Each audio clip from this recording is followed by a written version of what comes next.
Hello, welcome to another episode of the show, Personality Guest of the Week, on our YouTube channel, Personalities and Event TV.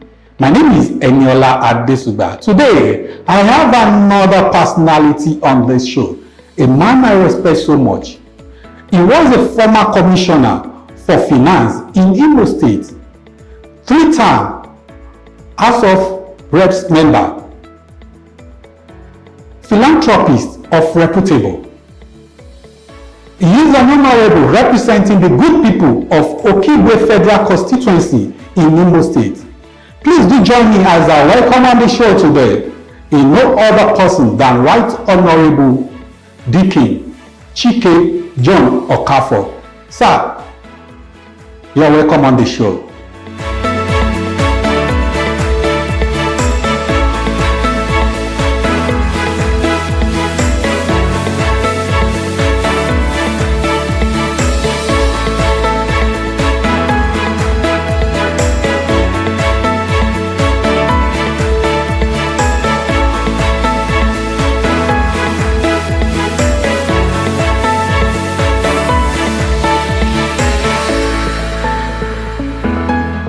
Sir, I know I have not really done justice to your personality.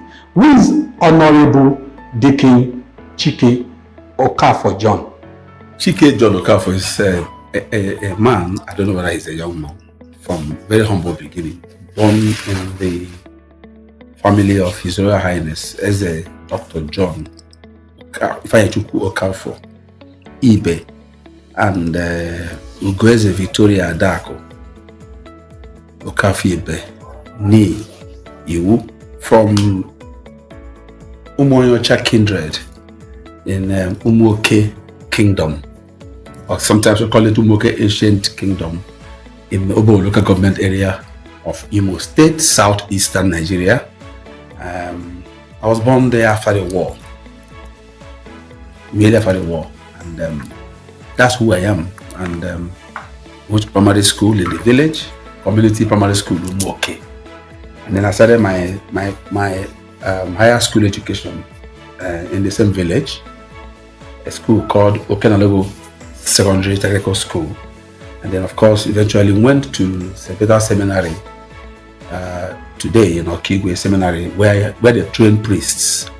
Then eventually what they said, that many are called but few are chosen. So when I discovered that I was not a proper fit or properly called to be a priest, I left the seminary and then I finished from the prestigious Holy Ghost College, Owerri.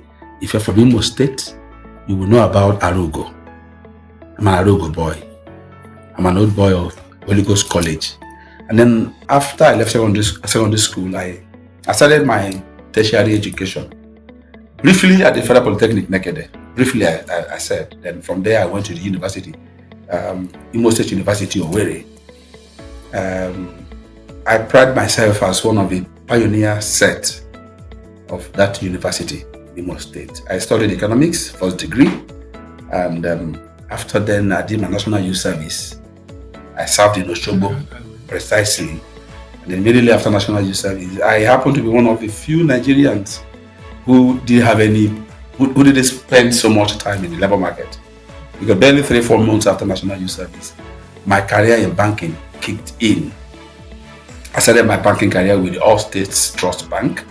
Between 1998, 99, 2000, 2001, I was a staff of All States Trust Bank. And then I left All States and then I joined Oceanic Bank PLC. From Oceanic Bank in 2003, precisely July 2003, I joined Zenith Bank PLC. I'm sure you know Zenith Bank, the biggest bank in Sub-Saharan Africa. So I was a staff of Zenith Bank between 2005, till 2011, when I was appointed Commissioner for Finance of Imo State by the then Governor of Imo State, His Excellency, the 6th Senator, Rocha Sokorocha. So I was Commissioner for Finance in Imo State between June 2011 till I resigned late 2014, because I was selected to run for the election to National Assembly. So I ran that election 2015 under the platform of the largest party in black and white Africa, the All Progressive Congress, APC. 2015, and then I came to National Assembly. I was a part of the 8th Assembly. Yakubu Dogara was my speaker, and interestingly, I was appointed chairman as a pioneer member. I was the first time member. I was appointed chairman of Committee on Healthcare Services. Then 2019, I came back. Then 2023, in the 10th Assembly, I'm here, and by the grace of the Right Honorable Speaker Tajuddin Abbas, I'm chairing the Committee on Nutrition and Food Security. Chike Okafor is a happily married man. I have a wife, and then I have 3 children.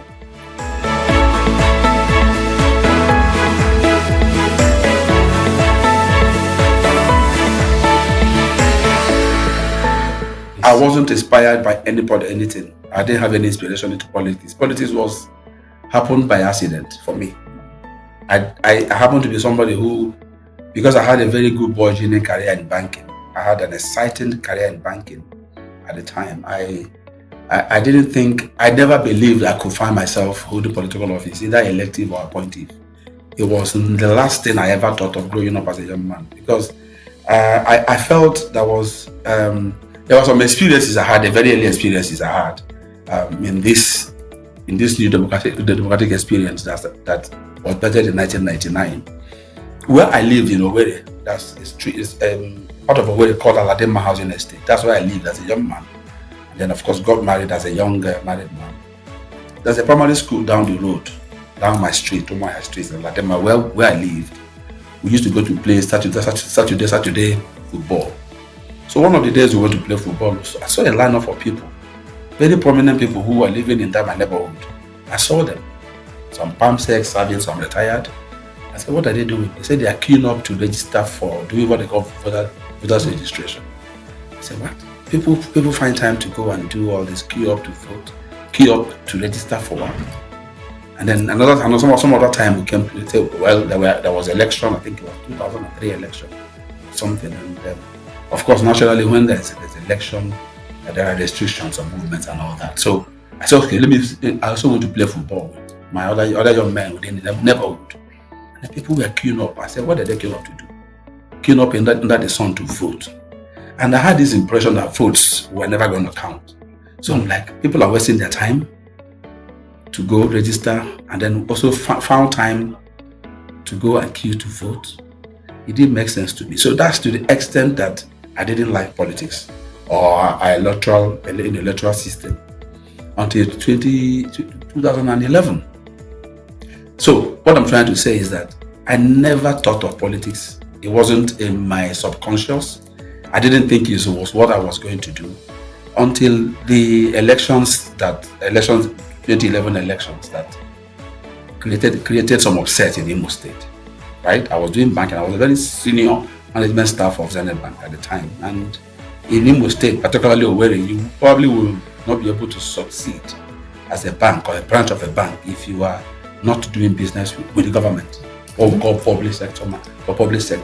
So from 2003, 2002, when I started doing banking in Owerri, I started in Port Harcourt. So when I got back to Owerri, I started doing banking. I found myself doing so much in public sector marketing, what we call public sector marketing.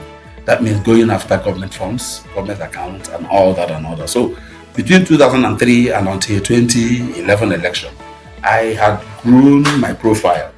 I had grown to a point where I had a very good understanding of what we call public sector banking. Right? So for me, that was as far as I could go in getting close to people in government, people in public sector, as it were. But there I was after the elections in 2011. I had a young man, I don't share a way to say this, who was 2 years my junior at the university, Gumba Uche Nwosu. And then today, who happens to be a son-in-law to the Distinguished Senator Roger Asana Yokorocha. And eventually he's married to the first daughter. Okay. So it was him that brought me and met me in the bank and said, okay, so we've won election. Why not come and join us? That's how I met Distinguished Senator Roger Asana, then as a governor-elect. And that's how the idea of nominating me for giving me a place in the government. And then eventually less than 2 weeks after he was sworn in, he announced his cabinet, and then I was announced Commissioner for Finance. So I didn't quite set out to join politics. So if I'm writing a book, I'm an accident in politics, as it were. But having come in and then having come in into another calling governance, right? Having came in as Commissioner for Finance, I found myself in that position. I wouldn't say I started enjoying it, but rather I began to see an opportunity to serve, right? Mm-hmm. And that desire grew in me over time. That became a niche for me. It became a burning desire, and I saw an avenue, an opportunity to be able to do a lot more than I was doing while I was in banking. And then when the time for the next second election cycle came, that's 2015 election, I was encouraged by the governor, who I was working closely with, to go and have a go at the House of Representatives in my constituency. And then it was overwhelming. Overwhelming in the sense that in that part of Imo State and that part of South Nigeria, as it were, APC was not to be mentioned. Mm-hmm. APC was not to be mentioned anywhere. And as a matter of fact, our presidential candidate, Muhammadu Buhari, it was an anathema for you to mention the party and the candidate anywhere in the Southeast for obvious reasons, right? Mm-hmm. So, but there I was in that near rejection, as it were, for APC in the Southeast. There I was, and around the election, and I won overwhelmingly. Out of the over 45, about 47 federal seats in the Southeast, and of course 3 times about 15 senatorial seats in the Southeast, APC could only win 2 seats, and there were 2 federal seats, mine and that of North and South. So that's it. So then I came to National Assembly, and I saw a bigger platform to do a lot more for my constituency, because I had come to understand that the major reason for holding political office, either elective or appointive, is to take development to your constituency. That I understood very clearly, very early in my political life. So that's how I came about. That's how the politics came for me. So it's not like something I desired. Something I sat down and began to plan. Like some people will tell you, I started politics in school, I planned it, I ran for council, no, it happened at the age of 38 when I was appointed Commissioner for Finance. And then here I am.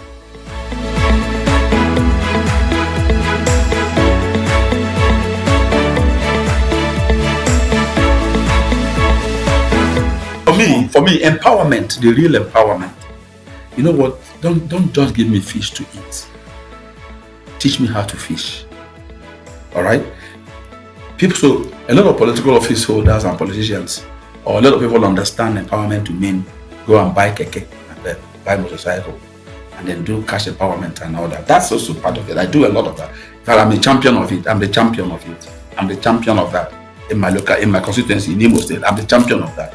But I found out very early that the most important empowerment is to make sure your people go to school. Because illiteracy, ignorance is the biggest disease. I tell people this, and I want you to quote me. Show me a man that has gone to school, that has a degree, or has some basic qualification, and I'll tell you a man that is ready for any opportunity that will come. The one thing I know for sure is that when preparedness meets opportunity, success is inevitable. Exactly.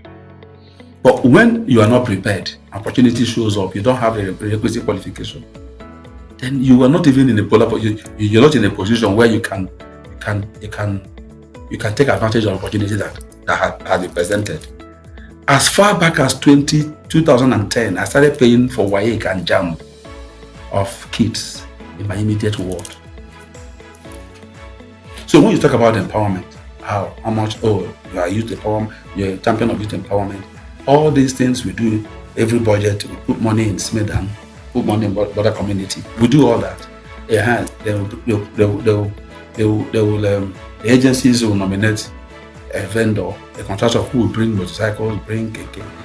I do all that. And then I use my facilitators in my constituency and share those things out. But I don't consider that as empowerment. The one I consider as empowerment is the fact that in the last 13 years, every young child that wrote to WAEC in my ward, and of course now by extension in my local government area, and then I go up. But because of the quantum, the resources that are involved, what we now do is to look out for the indigents. I'll give you one instance. Some years ago, we were doing, was yet another edition of payment of WAEC. Then I used traditional rulers, what we call DCN. Then I used my community leaders to identify the poorest of the poor and then pay for their WAEC and pay for their JAMB. Now, my facilitator in a particular community in Himembano gave the name of a child. The Eze, the king of the community, gave the name of a child. His nomination, he nominated someone. My facilitator nominated someone. It happened that they were all pointing towards the same kid. And then when my foot soldiers went to pay for the child and then pay for the WAEC, that child was found in the bush, cutting what you call the ibongo, palm tree. Yes. And so what I'm trying to say is that both my facilitator and the Eze unanimously agree that in that community, that is the most appropriate indigent child. And then so I pay for WAEC of indigent people. The last time I did, the last WAEC, I spent over 30 million naira in that. Now go back in history and check since I started in 2010. That was even before I joined politics. Now there's a particular school, the only secondary school in my immediate ward. The school I said I spent a year after I left primary school, Okenale Technical School. Between 2011, 2012 until today, any child that wrote WAEC there, I paid. So because it is the only school in my immediate ward, so I paid for the WAEC. I have rebuilt the school. It's a modern school, even though it's a state school. But the point I'm trying to make is that, yes, empowerment. Put a lot of people in your payroll, pay them stipends every month, and then there's also, I also look out for indigent. Today, as I speak to you, I have about 12 medical students in various universities who are studying medicine that I'm training. As I speak to you now, I have about 9 of them already graduated who are practicing medicine. So when I go home to do my annual medical outreach, or what I call medical and surgical outreach, most of those doctors come and donate their time free pro bono. Because over the years, I had invested in them. So for me, my own idea of empowerment, it's not what people think or know empowerment to be. My approach is different, and that my approach is to find a way and means to make sure that those who ordinarily doesn't quite have what it takes to get educational empowerment are given the opportunity through my foundation to go to school, right? WAEC, at least have that basic qualification, because for you to run for election in this country, either for councillorship or president, the minimum qualification is WAEC. So the best I could do for people around me is to ensure that they get that basic minimum qualification, which is WAEC, right? So I'm a champion in that, and the reason is very simple. I'm trying to make sure that poverty is removed from around me so that I can go to bed and sleep. With education. Education is the best form of empowerment that you can do. And that's why I'm focusing on it. The other part of empowerment is also provision of healthcare. So you can't tell me you get me money, but I'm not healthy. So between 2014 and now, I do annually what I call medical outreach, surgical outreach. So my own medical outreach is not just come and identify people and give them medication, right? Mm-hmm. Mine is also to find out those who have, outstanding or long-standing, medical issues that require surgery. So we do surgeries. The last one that we just completed early this year, we had over 71 surgeries, surgical cases, hernia, appendicitis, fibroid, what have you. And then a precursor to that is the fact that over the years, I've also tried to build new health centers or equip existing health centers, what we call revitalization of health centers. That I championed while I was Chairman Committee on Healthcare Services, getting the National Permanent Healthcare Agency and the Family Ministry of Education to ensure the provision of a functional health center at least in every electoral ward.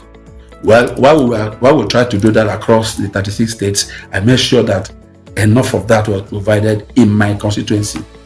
And then last time I checked, either have built about 32 new health centers, but all in all, revitalization of health centers across my constituency and beyond, including but not limited to some local government areas outside of my constituency in Imo State. I did over 72. The last one I did was commissioned in March this year in the immediate local government area called YouTube local government area. And I have one now waiting for commissioning. So for me, this is my own understanding of empowerment.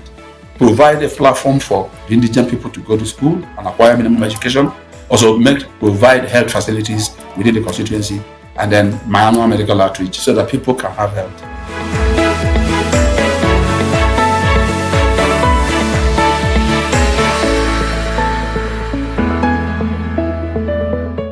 It takes me to the question that was asked the literary giant Chinua Achebe some years ago while he was alive. Just like you're asking me now, an interviewer asked him, Arrow of God, Things Fall Apart. Which other one? Until in the Savannah. They mentioned about 6 of his books and asked him which one he considers your favorite. And he said asking me this question is more like asking me amongst my 5 children, which one is my favorite.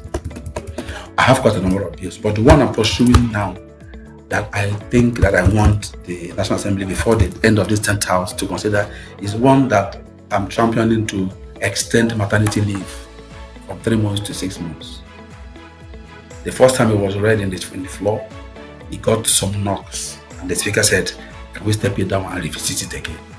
Now, in sub-Saharan Africa, in fact, UNICEF, UNDP, surveys have shown that the attachment between mother and child is no longer there as it used to be.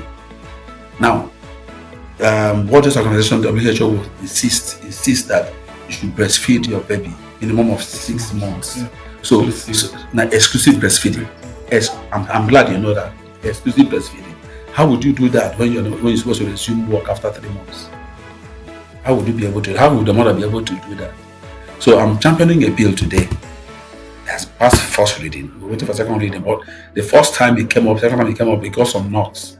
So I'm going to fight it and I'm going to champion it. The whole idea is that we try to see if we can secure 6 months maternity leave for women, so that you could have 6 uninterrupted months to be able to exclusively breastfeed your child. That bill is very dear to me. So I could point it out because it has not really been promulgated into a law. So but it's something that I want to see it come to fruition in the life of this 10th Assembly. The benefits of exclusive breastfeeding cannot be overemphasized. The nutrients and the attachment, the bonding that it creates between mother and child. So I'm passionate about it. There are some organizations and NGOs are also interested in that, but they need a member. And interestingly, I'm chairing committee on nutrition. So it's something that is very close, very dear to me, and I want to see it come to fruition. In the 8th Assembly, I was able to push through, while I was chairing committee on nutrition for security. I had to look at some moribund laws around, talking about food safety, talking about the selling of unwholesome foods in the market and all that. We looked at existing laws and discovered that the penalties for selling fake and adulterated drug or food is as low as paying 6,000 naira, option of fine. So for me, I felt that wasn't a strong deterrent. So I was able to push through and I got it up to 300,000 and it was signed. So I recall the then NAFDA DG, reached out to me and thanked me. Because some of our laws, some of our existing statutes and laws are no longer consistent and in tune with current realities. So I looked through some of those little laws that have very little fines, all right, option of fines, and then you talk about so they're no longer it's not a strong deterrent for it's a lot easier for someone to say, if I'm caught selling this, it's fake. If I'm arrested and taken to court, either I'm jailed for 21 days or I pay 6,000. So why not catch me? I pay 6,000 and I'll take a walk. So we've been able to strengthen and decrease such fines and all that. What the number of them are, I may not have the records. But this one I mentioned to you about extension of maternity leave beyond 3 months is there to me.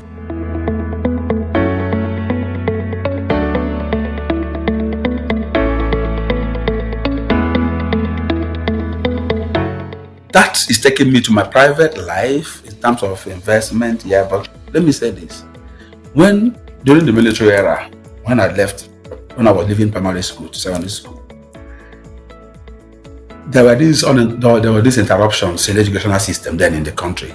NUT was always going on strike and all that. And my dad desired that I should go to a private, go to a secondary school that is not government owned. At that time, private schools were not prevalent as we have them today. So that was what took me to seminary. My father didn't take me to seminary because he wanted me to become a priest. He took me to seminary because he desired that I should go to a place where there would be an uninterrupted, flow of education studies for me. That's why he took me to seminary, because we didn't have quite a number of primary schools, private secondary schools then, like we do have today. So now, fast forward to when I became an adult and I could look for what to do and invest. But I will tell you quite frankly that it is not my desire that established the school, it's the desire of my wife. I can tell you this. So I said that to say that even though I had this burden in my heart, that when I was as a teenager, as a little child, maybe 9 or 10 years looking for, I knew my parents were looking for school to send me to. We didn't have quite a number of the private schools because of the interruptions in the public schools at the time, right? But I would say that when I got married to my wife, I didn't want her to work for anybody. I was in a bank and I was comfortable, and I didn't want, we were going to bring up children, so I didn't want to have a dysfunctional home, right? Because I know I go out as early as 7 o'clock, I come back not earlier than 7:30.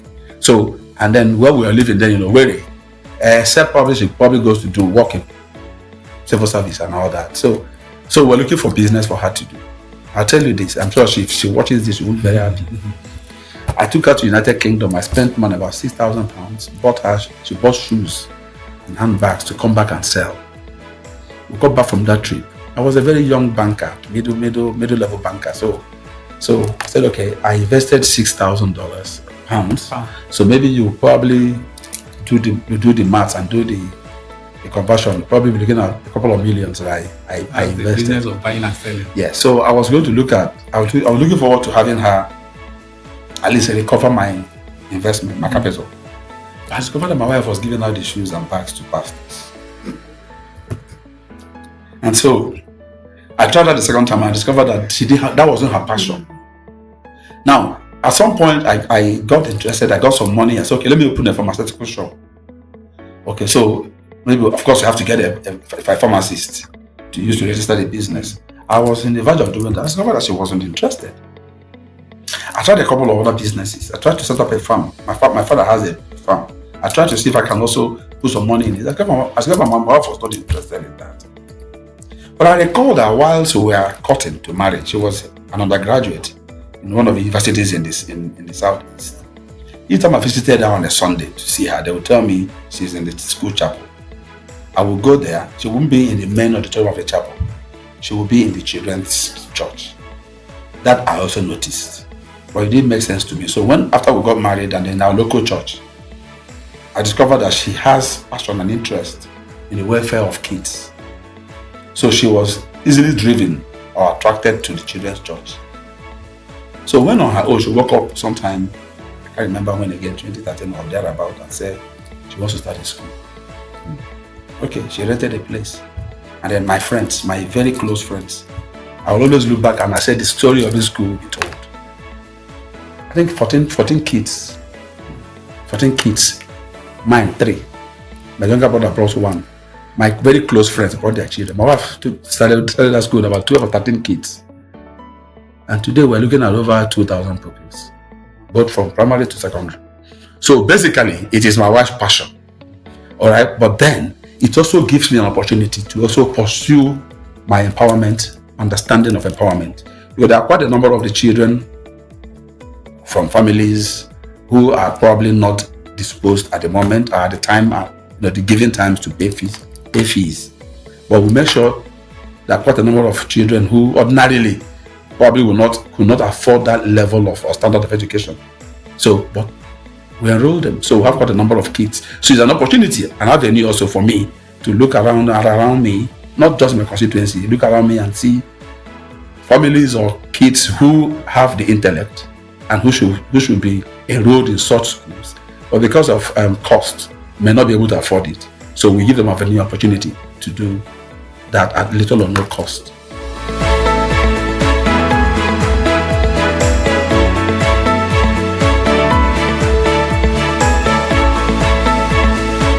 Okay, one, I'm a Christian, and the greatest philanthropist that ever lived was Jesus Christ. Don't forget that he went about doing good without counting cost or return. So that's my greatest motivation. The scriptures, the Bible tells us about Jesus, who went about doing good. Remember him, one of the outings after preaching to over, the Bible recorded that 5,000, excluding women and children. And then it was late in the evening. They were hungry. And then the disciples wanted to send them away to go into the city and look for food. But Christ refused. He said, "We can feed them. Why can't we feed them?" He said, "Well, how can we feed these thousands of people?" So what do we have left? Nothing except the lunch of one little child. Two loaves of bread and how many fishes again? All right. And then he used it and they performed the greatest miracle ever in the history of the Bible, feeding over 5,000 people, excluding women and children. So now we can't count how many times and how many places he showed his humanity, his meek of human kindness, and then his philanthropic disposition was displayed. What drove him into bringing out Lazarus from dead after 4 days was his meekness. Of course, he saw the sisters crying. So I said that to say that my greatest motivation is Jesus, the Bible. And then the second one I'll tell you now. As a child growing up, we live in the city. We come back every Christmas. I want you to understand this. If you can picture this and understand that, you'll understand it. My second motivation now. My mother will never buy one bag of rice. She will come back with 2 bags of rice. A poor civil servant, both mother and father. My mother will come back with 2 bags of rice. Maximum we will come back 20th of December and leave before 7th, 8th of January back to city. So how many were we? We can afford to make do with 1 bag of rice. But my mother will buy 2 bags. And then I watched her closely and I discovered that the second bag is for her to share to women within her immediate kindred. I was watching that over and over and over and over. So when I started working, before I got married, I could afford to buy 2 extra bags. And I bring home. My parents were still working. They would buy 1 or 2 bags. I discovered that my mother now extended that gesture beyond the immediate kindred to the immediate family, to the entire kindred. So I watched my wife, my mother. Mm-hmm. Now, that's what saying in Igbo.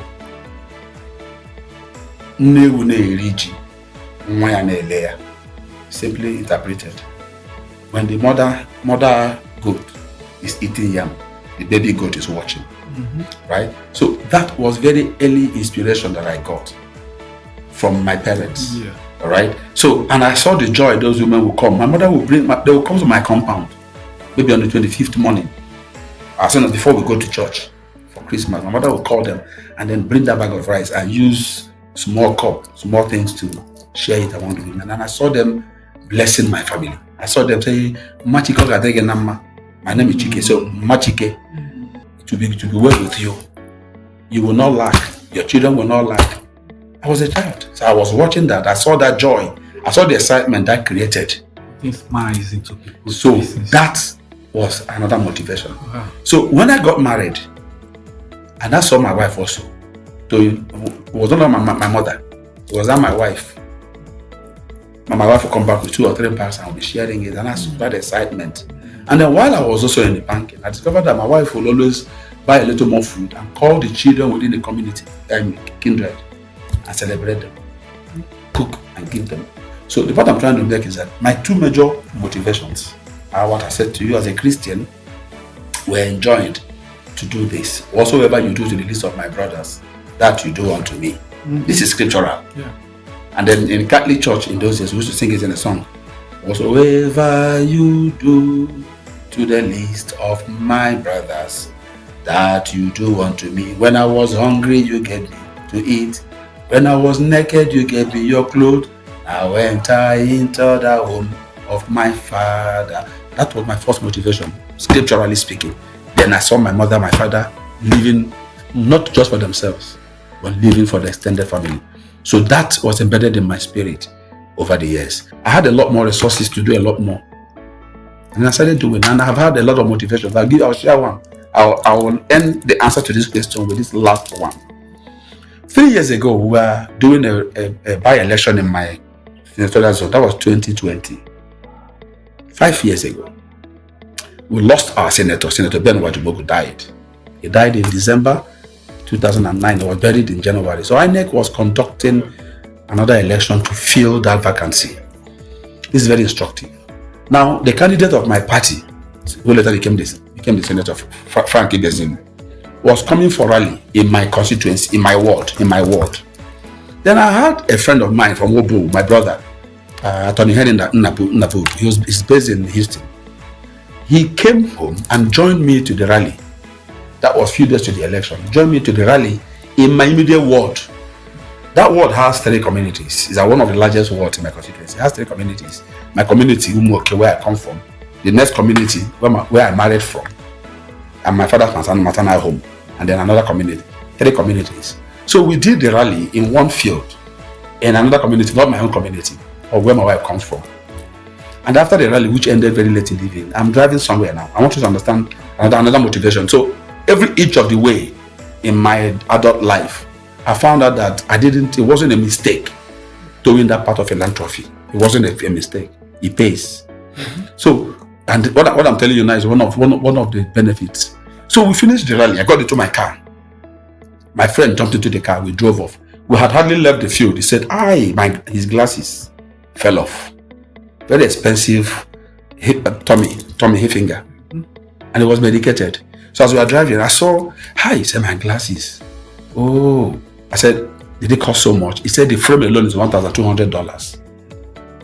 And then of course the medication was about $450. So we're talking about $1,700. Convert it in exchange rate. But that's not the issue. The issue is that he's medicated. Mm-hmm. So how was it? And he's going to go back to the United States. Mm-hmm. How was he going to see and read and all that? Something struck me. So I stopped in the next center. I wound down. There's a young man I opened shop for by that square. I said, call him for me. Very late in the evening, crowd surging, that's my place. They were hailing me left, right, center. I said, call me 180. I said, call one man, call him Kasowa. He uses motor to do public announcements within the village. I said, please call him, tell him to go around the village now, around the world now, and announce that Chike Okafor lost his glasses in the field. I don't know where I got that inspiration from, but I said, I just wanted to try it. Mm-hmm. So please announce it. But I believe that any sane person from my area that hears it and that has that glass will return it to me. Mm-hmm. I mean, that's to the extent I am loved because of this same thing we're talking about, philanthropy and empowerment. So we made the announcement, left the village about 7:30, got to around 8 o'clock. The next morning, I was playing tennis. I got a call from the village that the boys who picked the glasses had the announcement and then came to the guy who called me to say, we had the announcement. We're looking for opportunity to meet Chike. We picked the glasses. We could have sold it, but we had the announcement that the Chike Okafor's own. But we'll not give it to you to give him. Take us to him. I said, okay, bring them. Meanwhile, my friend Henry Nabu that owned the glasses was in a hotel. I called him. I didn't know the glasses, so I needed him to be around to identify the glass. So while these guys were on their way, about 45 minutes drive from my hometown to Owerri, my residence in Owerri. I called him to come. So he came into my house. He was having breakfast when those kids were brought. So I came outside. I saw them. I asked them, they told me where they came from. So people picked my glass. I said, yes. Where is it? They brought it out from their pocket. And I sent for Henry, my friend. He came out. I showed him. He said, Anne, it is my glasses. I said, go back. So I did not let those kids know that it wasn't me that owned the glasses. They will feel deceived. So I said, why did you decide to bring it to me? Out of the 4 kids that showed up, 3 told me when they wrote WAEC 2-3 years ago, I paid. 2 were undergraduates. As at the time this incident happened, I paid for their jam. I don't know if you understand what I'm saying. I understand. But the confidence I had, why I made that announcement was that, of course, it has to be young boys that will pick it up. If there are 4 or 5 young boys from my place, it's not possible that at least 2 or 3 had benefited in one way or the other from my gestures. So I don't know if you have also seen that this is another very clear motivation, as it were. 1,001, so many.